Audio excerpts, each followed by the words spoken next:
Namaste. Today I'm going to read the introduction in the volume 1 book of the Shiv Puran.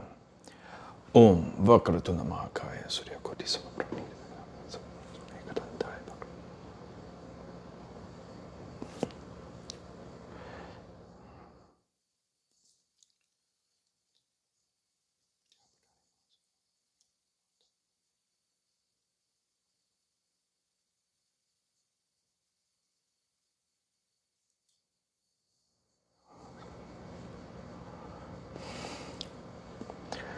Hari Om Tat Sat.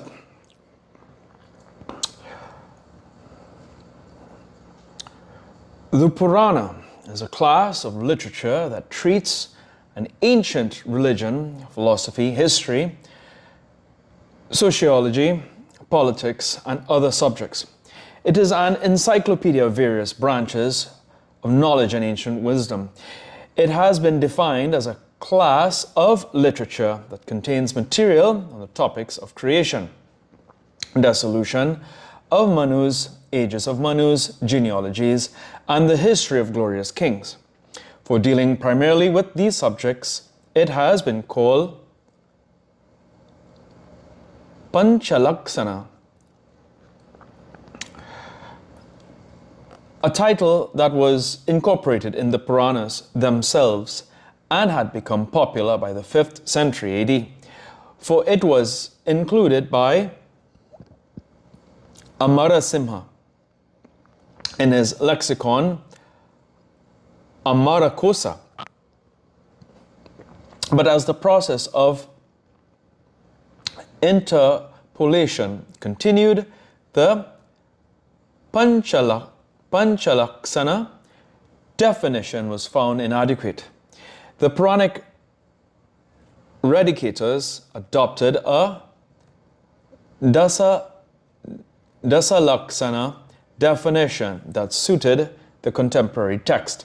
Still, the dynamic forces were at work, and the process of insertion, modification, and abridgment went on, and it was soon discovered that the Dasalaksana definition too fell short of an actual fact. It was found that the Puranas contained certain aspects that were not covered by any of the 5 or 10 characteristics, besides some of the characteristics covered by the Panchalaksana or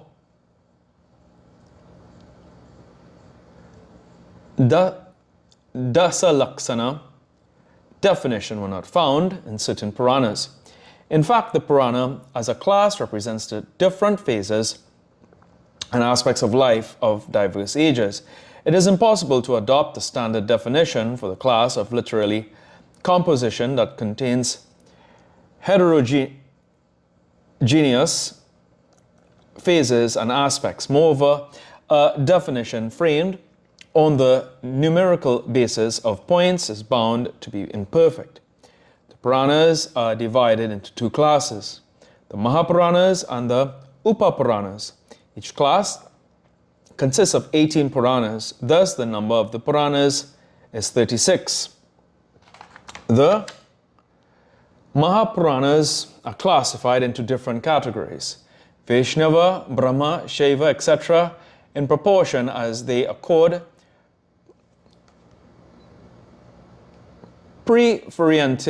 preferential treatment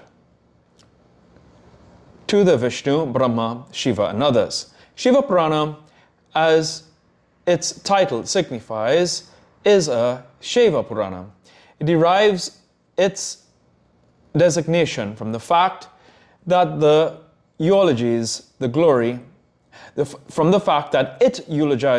glory and greatness of Shiva, describes the ritual and philosophical principles of Shiva cult, embodies and descriptions,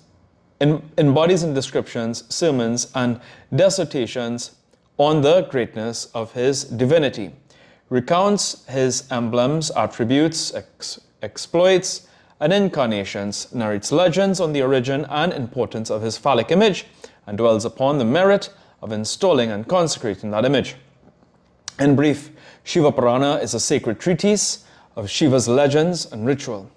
An extant text of Shiva Purana is arranged into 7 samhitas designated as Vidyeshvara, Rudra, Satarudra, Koti Rudra, Uma, Kailasa, and Vayaviya. The second of these Rudra Samhita is divided into 5 sections. Creation, the narrative of Sati, the biography of Parvati, the birth and adventures of Kumara and Shiva's battles. The 7th Samhita, Vayaviya, has 2 parts, Purvabhaga and Uttarvabhaga. It is called Vayaviya for though it was recited by the sutta at the Nemisa forest. It was originally proclaimed by Vayu at the advent of Svetakalpa. According to the records of the Vayaviya, the original Shiva Purana consists of 12 samhitas. That is to say, in addition to the extant 7, there were 5 more samhitas: Venayaka, Matra, Rudreka Dasa, Sahasrakoti, and Dharma. The complete group of 12 samhitas comprised 100,000 slokas, but 5 of the group were dropped in the course of reconstruction and abridgment of the Puranas. The extant Shiva Purana is an abridged edition and comprises 24,000 slokas. The rededication was made by the sage Krishna Dvaipayana Vyasa himself. As previously stated, the Mahapuranas are 18 in number. The Puranic scholars are agreed upon the authenticity of the 17 Mahapuranas, but in regard to the 18th, there is a difference of opinion. Most of the Puranas include Shiva Purana in the list, while a few others substitute Vayu for Shiva. The substitution of either was inevitable. For the traditional number had to be maintained. Therefore, some voted in favor of Shiva, some in favor of Vayu. Neither of the parties could agree which of the two was actually a Mahapurana. Now let us examine if any solution could at all be possible. We know that Shiva Purana is divided into 7 samhitas, one of which is the Vayaviya. We have the testimony of Shiva Purana itself that the original Shiva Purana, consisting of 100,000 slokas, was abridged into 24,000 slokas. On the strength of this evidence, it cannot be unreasonable to suppose that there was a proto-Shiva Purana and a proto-Vayaviya. It is not unlikely that there was a close affinity between the extant Vayu Purana and the proto-Vayaviya, or that the extant Vayu Purana is a recitation of the proto-Vayaviya, and thus a part of the Shiva Purana itself. Solution lies in assuming identically of the two on the basis of this suggestion, not in accepting the one and rejecting the other. Shiva Purana has all the characteristics of a Mahapurana according to the ancients. A Mahapurana contained 5 main characteristics that concerned either early religion or traditional history. Of these, the origin of the universe, Sarga, in an important feature of every religion, as a Mahapurana and a sacred work of Shiva cult. Shiva Purana possesses this important trait. It discusses the origin of the universe, which it traces to Shiva, the eternal God who, though devoid of attributes, has still an inherent energy which manifests itself in the form of three principles: Sattva, Rajas, and Tamas, personified as the three deities, Vishnu, Brahma, and Rudra. The three have their respective energies called Lakshmi, Saraswati, and Kali, in collaboration with whom they create, maintain, and dissolve the universe. According to this account, the work of creation is entrusted to Brahma, who creates the cosmic egg, consisting of 24 principles. The cosmic egg is insentient at first, but when Vishnu pervades it, it goes into motion. Then different kinds of creation are involved out of it. Shiva Purana classifies creation in three categories: primary, secondary, and primary-secondary. The three categories are arranged in the following table. Primary: intellect and ego, subtle elements, 5 organs of action, and 5 organs of knowledge, manas. Secondary: insentient objects, animals, divine beings, human beings, sentient feelings. Primary, secondary: mind-born sons of Brahma. According to Shiva Purana, the ninefold creation was unable to proceed on the work of creation. The mind-born sons of Brahma refused to obey the Creator and remained celibate. Then out of his body, Brahma produced 11 sons: Marichi from the eyes, Bhrigu from the heart, Angiras from the head, Pulaha, Pulastya, Vashishtha, Kretu from the breath, Atri from his ears, Narada from his lap, and Kardama from his shadow. When still the creation made no progress, Brahma divided himself into two, one half in the form of a woman and the other half in the form of a man. In that half form of a woman, he created a couple, Swayambhuva, Manu and Satrupa, who complied with the wishes of the Creator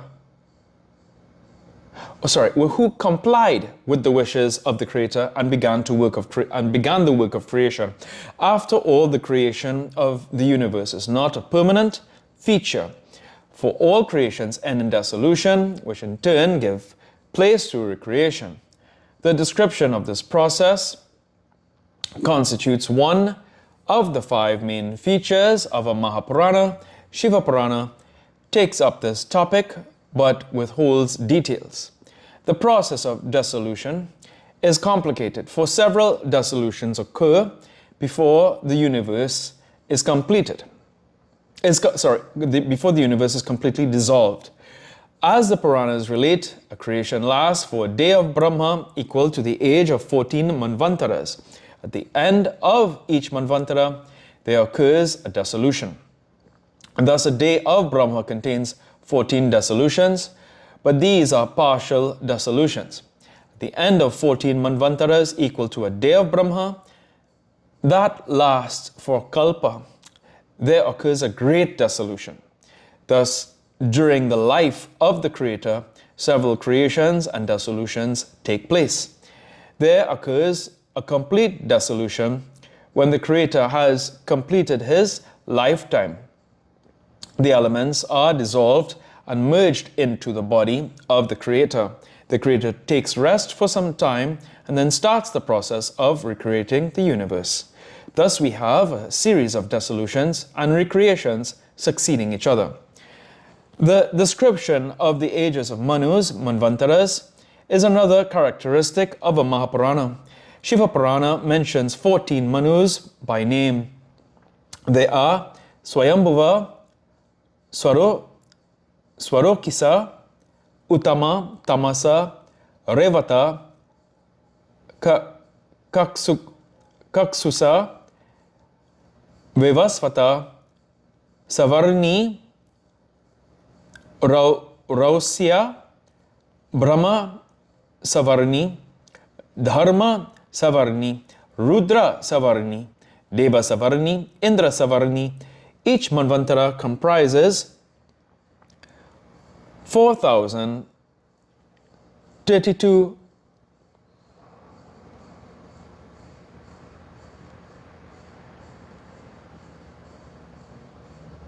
43,200 human years, or 1/14th day of Brahma.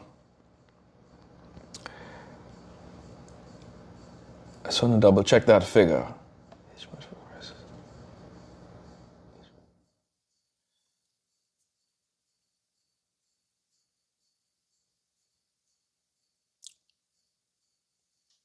I think it's 4 million. Each Manvantara comprises 4,032,000 human years, or 1/14th day of Brahma. The 14 Manvantara makes up one whole day of Brahma. Each of the 14 Manvantaras is presiding over by its own gods, seers, and kings. The scheme of creation and dissolution repeats itself from one age of Manu to another and is described in all the Mahapuranas. Shiva Purana is no exception to the rule. In the Panchalaksana character of the Mahapurana, genealogies and deeds of glorious kings play an important part. The Sutras were the custodians of genealogical records which they learned by rote and which they recited at seasonal sacrifices in exchange for the gifts they obtained from their patrons. But in the course of oral transmission from one generation to another, some interpolations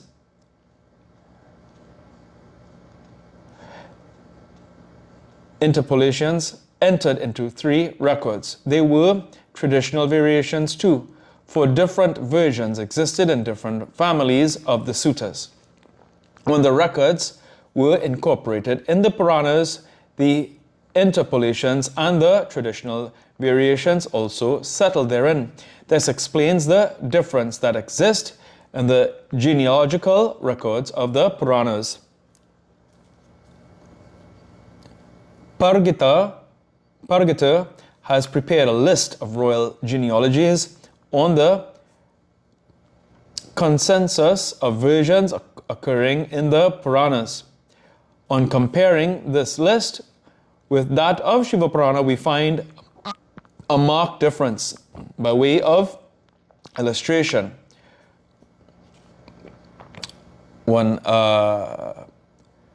Pargita's list of Ayodhya's dynasty places Kakuksta as direct descendant of Vikuksi Sasada, while in Shiva Purana, Kakuksta is the immediate descendant of Ayodhya, who is not mentioned in Parajita's list. 2. Arinnaba of Shiva Purana is substituted by Aninas in Paragita. 3. After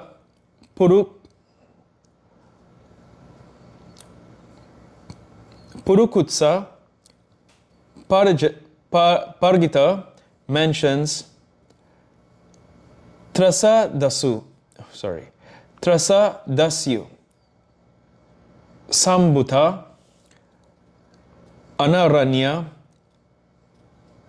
Trasa Dasva, Haryasva,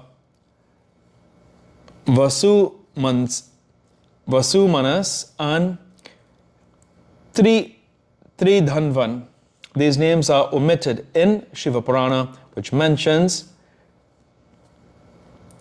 Treyaruni as the immediate descendant of Purukutsa. Shiva Purana mentions Anaranya, Mundi Druha, and Nisada after Sarva Karman or Sarva Sarman, while these are omitted in Pargita. Instead, Parajita mentions a series of 11 kings who are not found in Shiva Purana at all. With these variations, Shiva Purana proceeds with the statement of genealogies and deeds of glorious monarchs, but the statements are meager, for Shiva Purana is not interested in furnishing details. Still, in regard to the solar dynasty of Ayodhya, it supplies a detailed information. The genealogical records of this dynasty are arranged chapter-wise in 3 groups. 1. From Manu to Satyavrata. 2. From Satyavrata to Sagara. 3. From Sagara to Sumitra. There is another sort of grouping also based on the sequence of time. The dynasties from Ikshvaku to Marut belongs to the past. The reigning period of Marut, father of Agnivarna, is called the present time when this Purana is said to have been written. The reigning period of the kings from Agnivarna to Sumitra is called the future time that presupposes the existence of this work. The genealogical list are interspersed with the deeds of some illustrious monarchs. For it is a characteristic of the Mahapurana to record the deeds of some famous kings.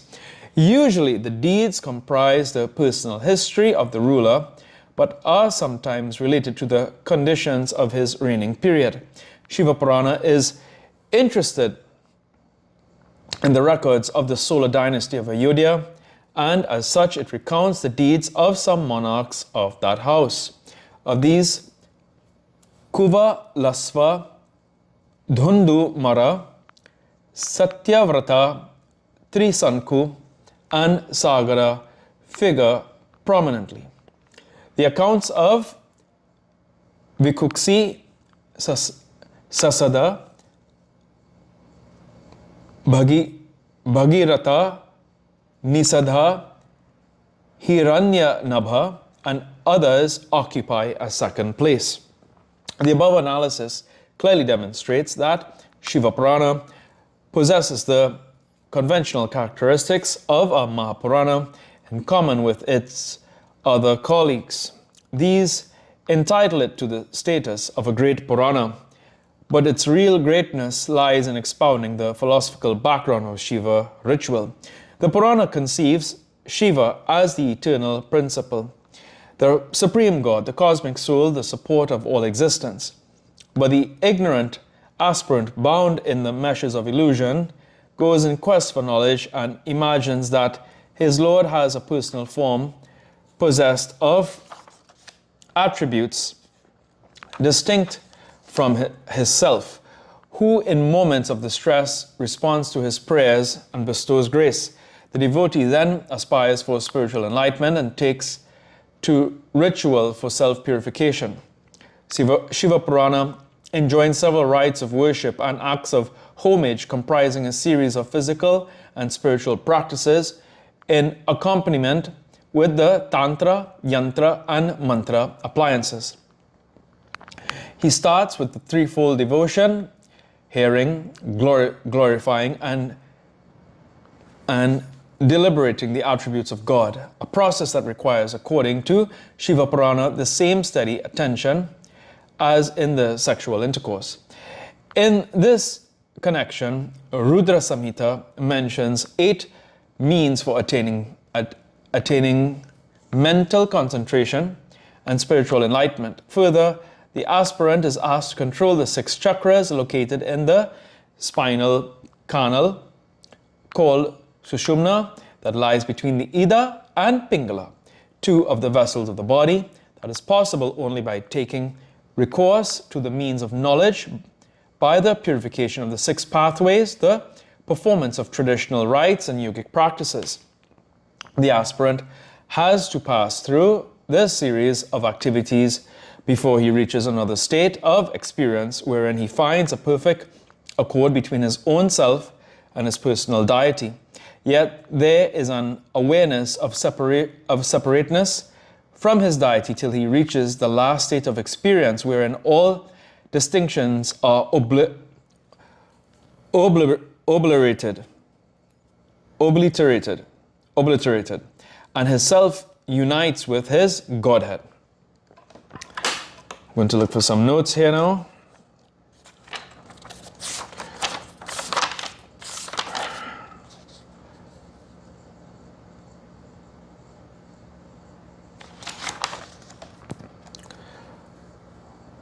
The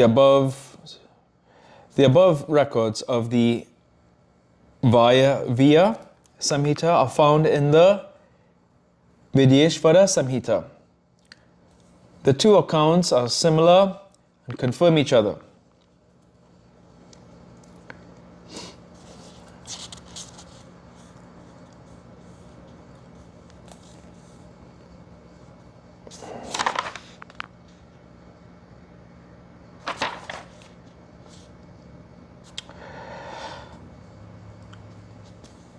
This is number 19. These are Sarga, Pratisarga, Vamsa, Manvantara, and Vamsanu Charita. 23. The account of creation is recorded in RS1, 15 to 16. IPID 2, 2 to 3, Uma, Vayavya, with the difference that in the Rudra Samhita, the sentient feelings and emotions are replaced by the gross elements.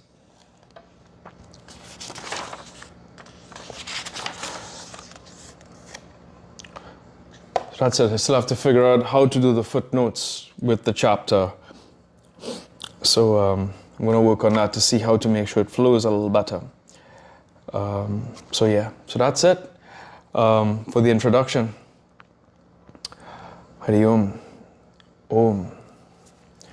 Om.